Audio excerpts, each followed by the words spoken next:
to get your fix. Are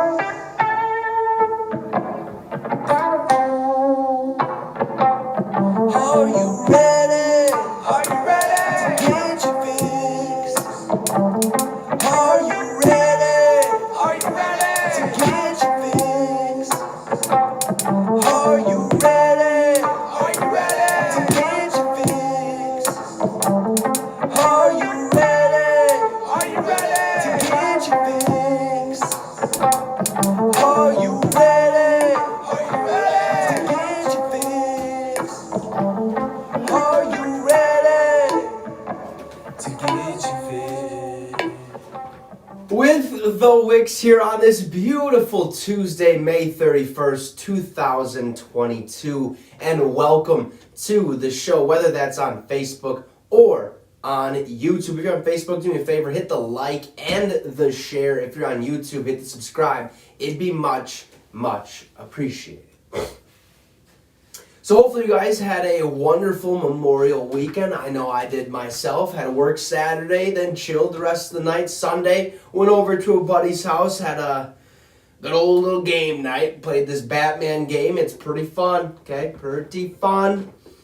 Bought a pack that's supposed to make it 10 times harder. Hey, it took us, 4 hours to beat, but we beat it, okay? It was a great time. Monday just kind of sat there, twiddled my thumbs, tried to, figure out what the hell to do. Had John come over. We had a fun little time playing fucking video games and losing, okay, going out to eat some pizza. It was a fun time. So hopefully you guys had a great Memorial weekend.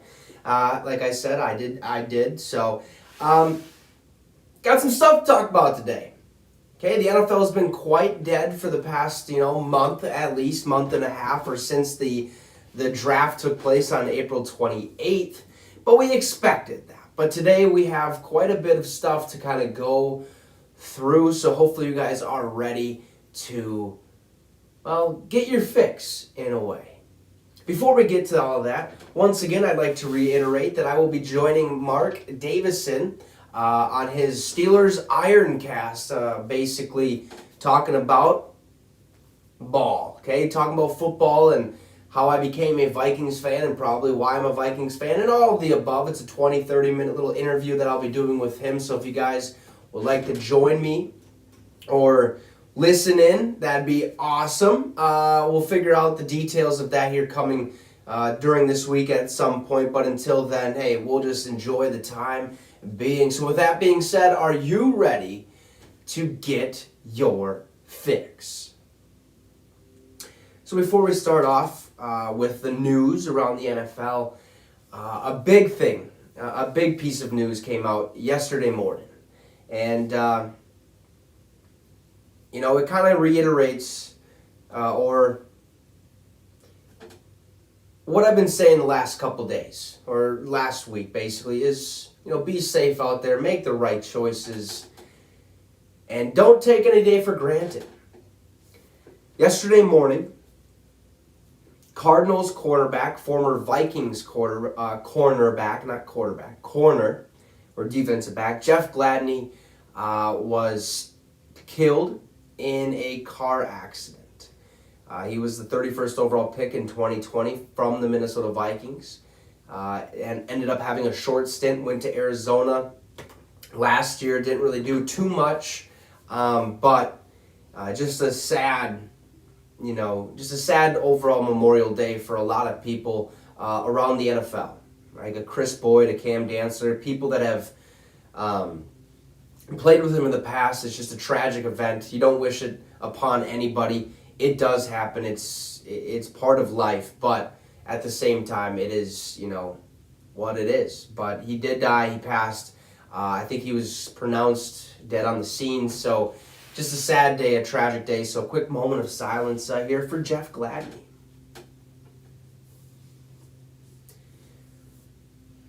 All right, well, with that being said, now let's get to the news, okay? That was a tragic event that happened yesterday. It's awful, but some maybe awful news for Rams fans. Aaron Donald wants to get paid, and rightfully so, okay? The best defensive tackle in the National Football League, maybe, for sure right now, but maybe ever. To ever play the game, he's probably the best defensive tackle we've ever seen. And we were lucky to be in the era that he plays in. Ari Mirov had tweeted this. It says, Rams defensive tackle Aaron Donald said on the I Am Athlete pod that he came into the NFL planning to play 8 years. That's all he planned on playing, was at least 8 years. But winning the Super Bowl makes him want to run it back. Donald said his contract needs to be worked on first.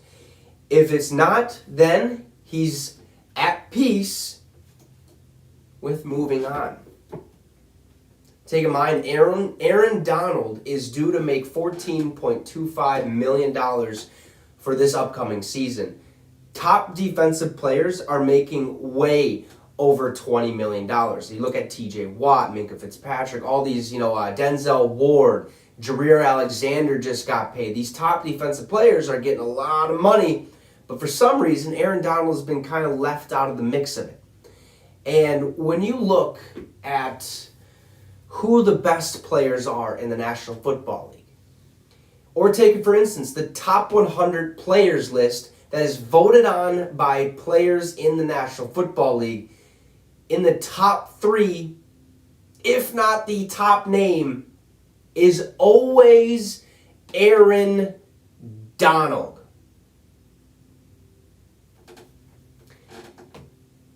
He won the Super Bowl for the Rams this year. If he doesn't sack Joe Burrow on that last or that final play, you never know the outcome. The Bengals could have marched down the field and scored a touchdown. It's game over. Bengals are champs. I'm not saying he was the sole reason. He was a massive reason. He sealed the deal because Jalen Ramsey played phenomenal. Matthew Stafford played phenomenal. Cooper Kupp played phenomenal. OBJ would have been the MVP of the game had he not tore his ACL. But Aaron Donald sealed the deal and has been a staple for that Rams organization for quite some time. He's the most feared defensive player in the National Football League, and it's not even close. Not even close. You go ask any offensive lineman in the National Football League who they dread playing the most. More times than not, they're going to be saying Aaron Donald. And he wants to be paid. And if he's not going to be paid, hey, played more than 8 years in the National Football League. Won a Super Bowl. What else is there left for me to prove? Okay, been to a Pro Bowl, first team All-Pro, first team of defense, all this cool accolades I've already gathered, basically. I just want to be paid what I'm worth. I don't want to go out there with $14.25 million and put my life on the line or my career on the line basically every single day. Don't want to do it, okay? Pay me my money, what I'm worth. I'm the best defensive player here, and there's not even an argument to be had in that situation. But I mean, $14.25 million is a lot of money, but for a defensive tackle, you're literally hitting somebody on every single play, okay? Literally butting heads with somebody. You got to have some type of, reimbursement. I don't know. You get it. He just needs to be paid. I think a lot of people would agree with the fact that he does need to be paid. So Aaron Donald wants to get his money, basically. In other news, actually some pretty decent news. If you don't remember a while back, Jerry Jeudy, wide receiver of the Denver Broncos, was arrested for basically a verbal altercation, so a domestic, it wasn't necessarily a domestic abuse, it was like a domestic, I don't even know how you want to say it. It was just something to do with domestic, with his wife, and his child was there and involved, and I guess Jerry Jeudy was just, having one of those days, right? Just getting very angry, was fed up, started arguing with his wife, okay? The wife came out and basically said, look, I don't want anything to happen to this. Jerry's a great guy. It's just at the time I wanted safety more than anything, so I made the call, had him, do all this stuff. He did not harm me. He did not touch me or the child. Nothing happened. I want, this shouldn't be a blown up case, basically. Like, this shouldn't be blown out of proportion. It was just one of those arguments that happens, and thankfully it didn't go in the wrong direction. Well, today, all charges against Jerry Jeudy have been dismissed. So the district attorney in Arapahoe County has moved to dismiss all charges against Jerry Jeudy in advance of his scheduled hearing today. He said, after reviewing the evidence, I always believed that no crime had been committed and all charges would be dismissed, said his attorney Harvey Steinberg. Now Tom Pelissero goes on and said, while Broncos wide receiver Jerry Jeudy won't face criminal charges, it's still possible that Jeudy could face NFL discipline. From a league spokesman, they said, we've been closely monitoring all aspects of, you have to be professional at all times, represent your organization with the best of your ability or at the best of your ability. Don't kind of, be an idiot. Don't make mistakes. Let's kind of be straight and narrow, be professional, be all the above, basically.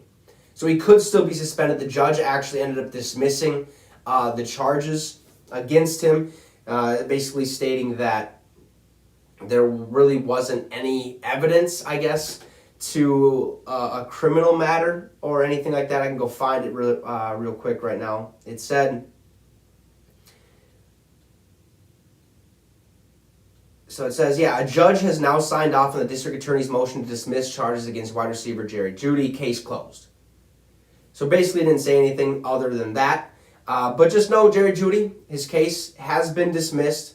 Nothing, no criminal charges are going to be filed. Nothing's going to come of it, bad of it, except there's a potential possibility that he faces some type of suspension, maybe a fine from the NFL because of the personal conduct policy, and if he broke that policy and all that stuff. So if that actually comes out, I will let you guys know. We'll be talking about it here on the show. But right when this came out, right when I heard he got arrested and stuff for what happened, I was like, okay, this kind of sounds like an argument took place, a really heated argument. Nobody was harmed, nobody was touched, where it was just making sure safety was at the utmost responsibility, I guess, for his wife and for the kid, and just making sure he was in the right place, and they didn't want anything to escalate to where it could have gone. And we all know where it could have gone, and we're glad it didn't go there because you don't need it to go there. Okay, violence solves nothing at all. Okay, what does it do? Make yourself feel better? 2 hours later, when you're sitting in a fucking jail cell, you're regretting it, right? Okay, and then you got all these fines. You're probably gonna be sitting in prison for fucking who knows how long, or jail who knows how long. I mean, it's just stupid. Violence never solves anything. Be the bigger man, basically. Shut your mouth and just keep moving. Mind your own fucking business, and you'll be fine. Okay, you'll be fine. But just Jerry Jeudy, charges have been dismissed. Now the only thing going about it or going to be happening is the NFL is going to take a look into it, make sure he didn't do or go against the personal conduct policy. So all charges dismissed. Well, today in the National Football League, a massive signing just took place. Actually, about an hour or two ago, the Tampa Bay Buccaneers, right, this offseason, or going into this offseason, didn't look so good. Had 7 starters on their roster. Every single one of the other places on their roster, I think that's 13 or 15, were free agents or retired. Tom Brady, retired. Chris Godwin, free agent. Leonard Fournette, Ronald Jones, free agent. I mean, the list kind of goes on. Ryan Jensen, free agent. Rob Gronkowski, still a free agent. But they found a way to bring them all back. Leonard Fournette's their running back. Tom Brady's their quarterback. Ryan Jensen's still their center. Chris Godwin got a massive extension this offseason. They're bringing back the whole crew, okay? But not only that. They're looking to make a Super Bowl push because this might be Tom Brady's last year, and if it is, what better way than to go out on top of the mountain with that Lombardi trophy, your 8th ring. Okay, unless the Vikings stand in your way, then sorry about it, we got to beat you. But what better way? than to win the Lombardi? Well, the Tampa Bay Buccaneers have signed former Bears defensive lineman Akeem Hicks to a 1-year deal worth up to $10 million. This is a massive, massive signing for Tampa Bay. There were thoughts, or there was rumors that Ndamukong Suh was going to be on his way back to Tampa. The only thing that needed to get worked out was the money side of the whole contract. Well, Tampa got sick of waiting around and sick of not having him sign the contract. He said, all right, fine. See you later. Hey, Akeem, come here. 1 year, up to 10 mil. You want it? Yeah? All right, sign the dotted line. Thank you. All right. Welcome to the box, baby. So Akeem Hicks was a staple for the Chicago Bears for a long time. He had a 7-sack season, an 8.5 season, sack season, a 7.5 sack season. Then he gets injured. Okay, that was in 2019 he gets injured. 10 combined tackles, I think it was, no sacks or 1 sack, whatever the case is. Then he comes back. Okay, he comes back to the Chicago Bears. The Chicago Bears team that's kind of teetering on the edge. Are we going to be good or are we going to be bad? We're kind of middle of the pack right now, which they kind of were last year. But in 2020, he had 49 tackles and 3.5 sacks. That was a year after he got injured. Then last season, had 25 tackles and 3.5 sacks as well. Very consistent at the defensive line position. And now the Tampa Bay Buccaneers not only have Vita Vea on their defensive line, they have Akeem Hicks, and in the second round, in which was technically a first rounder, they moved it back to a second round draft pick, Logan Hall on their defensive line, or for their defensive line depth.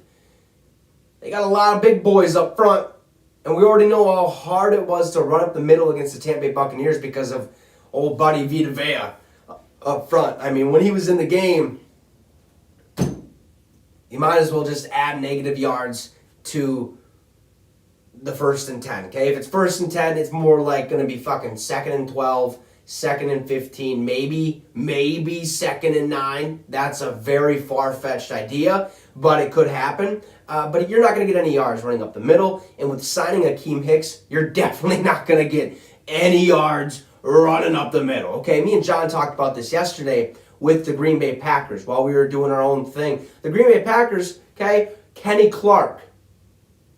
Now Wyatt Davis is in there at their defensive line position. I believe it's Wyatt Davis, one of the big guys, one of the Georgia Bulldog studs.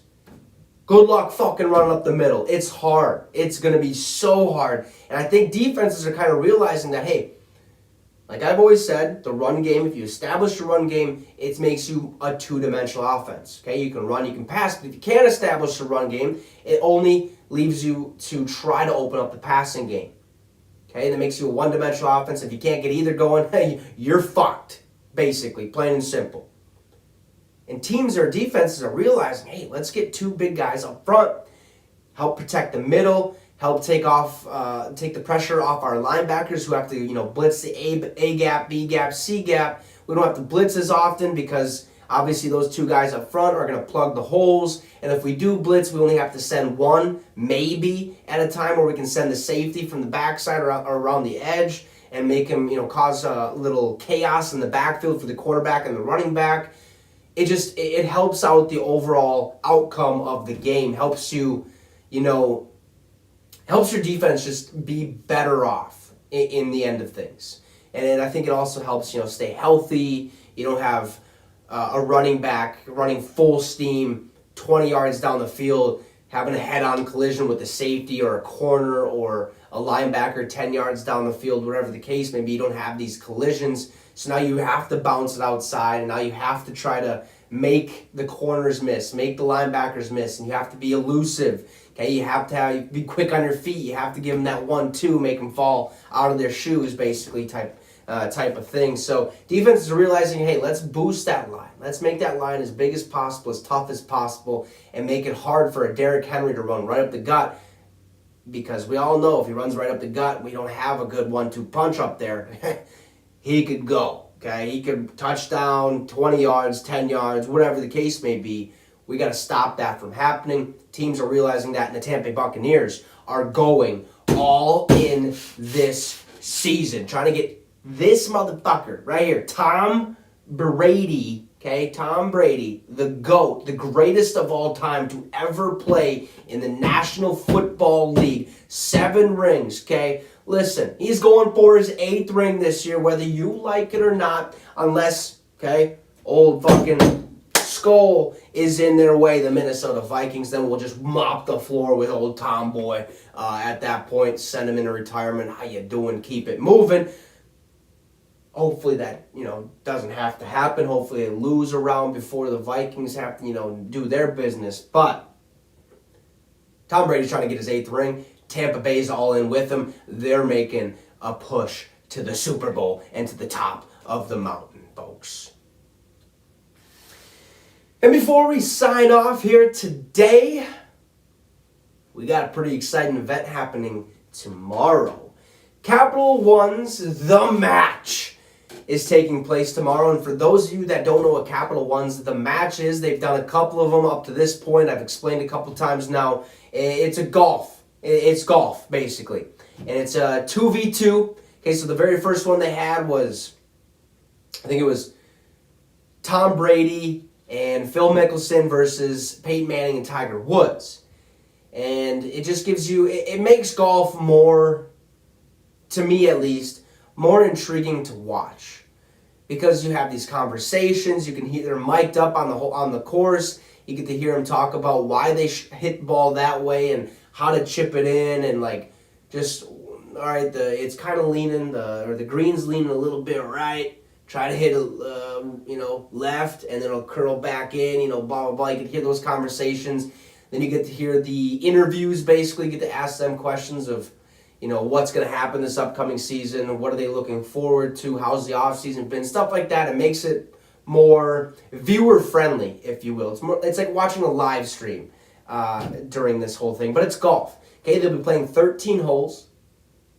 They also did this with Bryson DeChambeau and Rogers, and then Bryce Koepka and Brady also did this one again. I think it was last year at this time. So I'm pumped for it. Okay, June 1st, tomorrow. It will be at 5:30 p.m. on TNT. And the match, it's a good one. It's a good one. Tom Brady and Aaron Rodgers are taking on Patrick Mahomes and Josh Allen in Capital One's The Match tomorrow at 5:30 on TNT. 5:30 p.m., okay, for you guys out there. It's electric, okay? It's going to be electrifying. They're already talking mad shit on Twitter, social media, wherever you can find it. They're talking, okay? They're saying, oh, Josh Allen hasn't really done much up to this point, especially against me. Those are words from Tom Brady. Aaron Rodgers has fired some shots. Patrick Mahomes, Josh Allen has fired some shots. It's going to be a fun day. Okay? It's going to be a fun game, fun time to watch. With that being said, tomorrow, being that the match is at 5:30, I'm going to be wanting to watch that. So, we will be doing the show at 4:30 tomorrow. 4:30 tomorrow will be the show time.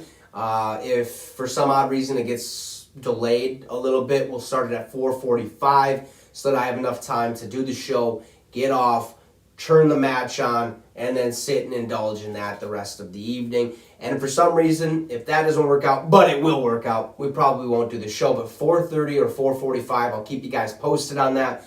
Capital One's The Match takes place tomorrow. With that being said, thank you guys so much for watching and tuning in, whether that's on Facebook or YouTube. Hit the like and the share on Facebook. Hit the subscribe on YouTube. It'd be much, much appreciated. We'll be back here tomorrow at 4:30 to talk about what the hell happened in the world of football since now, basically. All right, so enjoy the rest of your day. Enjoy the weather. Be safe out there. And, don't take any day for granted. Okay, every day you wake up, you take a fresh breath of air. It's a great day to be alive. Wake up with a smile. Who gives a shit what happened yesterday or the day before that or the week before that? Who gives a shit? Today's a new day. And take it by the balls and run with it. Okay, this is your day. This is your time to shine. And love your day on earth every single day. We'll see you guys tomorrow at 4:30. And you just got your fix with a Wicks. Deuces, folks.